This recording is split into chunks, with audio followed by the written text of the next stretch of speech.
কষ্টে যারা হয়েছেন তাদের আত্মার মাগফিরাত কামনা করছি। তার পূর্বে বিগত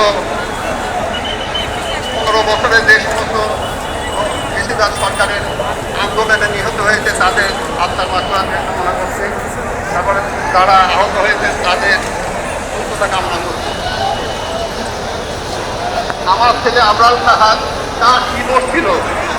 তার দোষ ছিল হচ্ছে এই দেশের সরকার যে কিছু মানে যেগুলি বৈষম্য বিরোধী কিছু চুক্তি করেছিল ভারতের সঙ্গে, সেটাই আমার ছেলে হচ্ছে সেটা ফেসবুকে সেটা ছিল।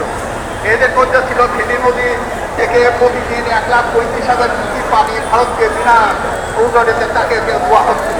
সেটা গোপনে হয়তো এই চুক্তিটা করেছিল, সেটাই এই ফেসবুকে ছিল।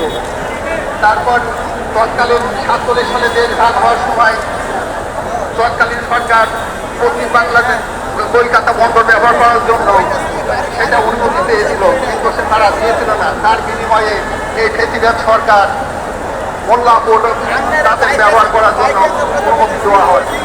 তাছাড়া আমাদের দেশে মাছ আমরা পাই না, ইলিশ মাছ পাই না, সেই ইলিশ মাছ অল্প দামে তাকে ভারতে দেওয়া হতো।